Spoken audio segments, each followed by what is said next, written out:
बिहार विधानसभा के सदन में आज सहरसा के विधायक इंजीनियर आईपी गुप्ता ने एक बड़ा जनहित का मुद्दा उठाया।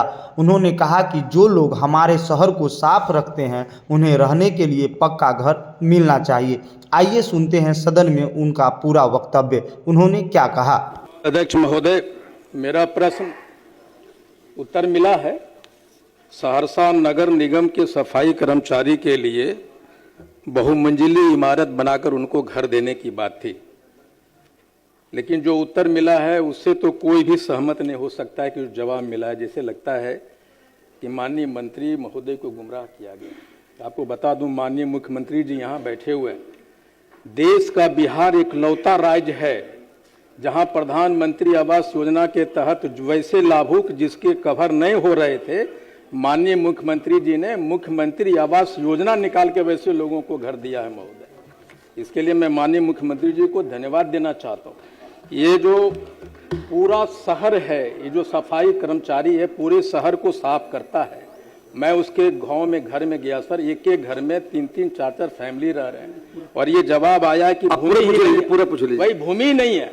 मैं चाहता हूँ, माननीय मुख्यमंत्री जी से भी आग्रह करना चाहता हूं, जो बिहार के जो सफाई कर्मचारी जो आपके शहर को साफ करता है, अगर जमीन नहीं है तो सरकार क्या कर रही है। लेकिन मैं जानता हूं कि जमीन है और 4 कंपोनेंट हैं वो प्रधानमंत्री आवास योजना में होता है हुजूर। बीएलसी होते हैं, आरएच होते हैं, एपीएच होता है और आईएसएस होता है।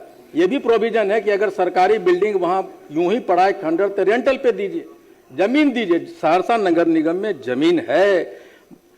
सम्राट चौधरी जी बैठे हैं, माननीय गृह मंत्री, उनको पता है कि सहरसा में जमीन वो रहे हैं मंत्री, इसलिए वहां एक बार जांच करवाइए सर, वहां पर जमीन है। और मैं कहूंगा माननीय मुख्यमंत्री जी ऐसे पॉलिसी लाइए जिससे कि जो आपके शहर को साफ करता है उसको घर दीजिए हुजूर। ये मेरा माननीय मंत्री। अध्यक्ष महोदय, जवाब बहुत स्पष्ट है, माननीय सदस्य भी स्वीकार कर रहे हैं।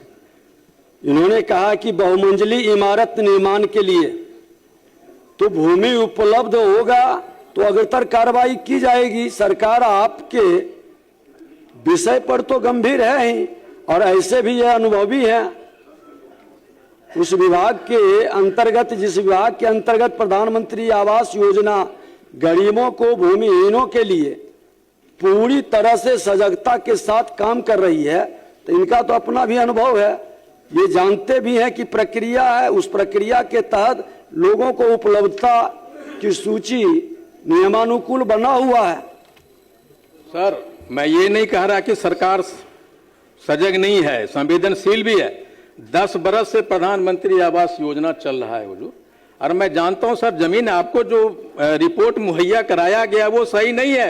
एक बार आप उसको दोबारा दिखवा लीजिए सर। दिखवा लेंगे ये जो, लेकिन मैं कहता हूं कि माननीय मुख्यमंत्री बैठे हैं, एक पॉलिसी लाइए जो सफाई कर्मचारी के लिए सरकार सारी बातों को देखेगी, समाधान कराएगी। ठीक है।